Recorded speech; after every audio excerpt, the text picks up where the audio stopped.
ఇక ఒంగోలు పార్లమెంటు పరిధిలోని రాజకీయాలు వేగంగా మారుతున్నాయి. ఎంపీ మాగుంట శ్రీనివాసరెడ్డికి వైసీపీ సీటు నిరాకరించడంతో ఆయన టీడీపీ గుటికి చేరుతున్నారనే ప్రచారం జోరుగా సాగుతోంది. కానీ మాగుంట ఇప్పటికీ తాను ఏ పార్టీలో చేరుతున్న విషయం అధికారికంగా ప్రకటించలేదు. కానీ రాజకీయ వర్గాలు త్వరలో సైకిల్ ఎక్కుతున్నారని కోడెక్కుస్తున్నాయి.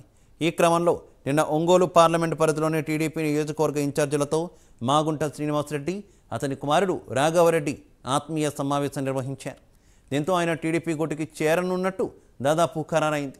ఈ సమావేశానికి ఒంగోలు పార్లమెంటు పరిధిలోని టీడీపీ నియోజకవర్గ ఇన్ఛార్జీలు పాల్గొని మాగుంట ఆతిథ్యాన్ని స్వీకరించారు.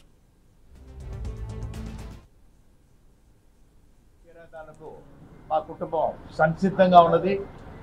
అందుకు మాగుంట శ్రీనివాసరెడ్డి, నేను, మా అబ్బాయి కూడా మాగుంట రాఘవరెడ్డి కూడా ఈ పార్టీలో కూడా చేరి మన గౌరవ తెలుగుదేశం పార్టీ జాతీయ అధ్యక్షులు నారా చంద్రబాబు నాయుడు గారి నేతృత్వంలోనూ, అదేవిధంగా జనసేన పార్టీ అధ్యక్షులు సోదరులు శ్రీ పవన్ కళ్యాణ్ గారు, అదేవిధంగా జాతీయ పార్టీ అధ్యక్షులు తెలుగుదేశం జాతీయ party secretary general secretary Lokesh Babu గారి ఆధ్వర్యంలో కూడా పార్టీలో చేరేదానికి సంసిద్ధంగా ఉన్నదే తెలుపుకునే దాని కొరకే ఈరోజు ఈ సమావేశం కూడా ఏర్పరచడం.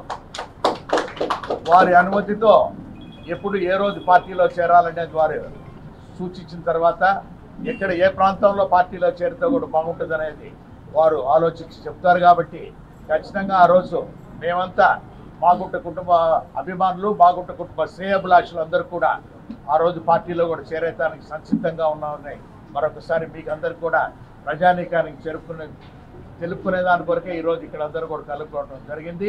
మా తనయుడు మాగుంట రాఘవరెడ్డి ఈసారి ఎన్నికల్లో కూడా పోటీ చేసేదానికి ఒక అవకాశం కలిగించమని వారిని కూడా కోరటం కూడా జరిగింది. కాబట్టి ఒక నిర్ణయాన్ని, మంచి నిర్ణయాన్ని మీ అందరూ కూడా చెప్పి సంతోషమైన వాతావరణం. కాబట్టి ఈరోజు ముఖ్య నాయకులందరూ, జిల్లాలో ఉన్న వాళ్ళందరూ మా ఇంటికి వచ్చి గౌరవం ఇచ్చినందుకు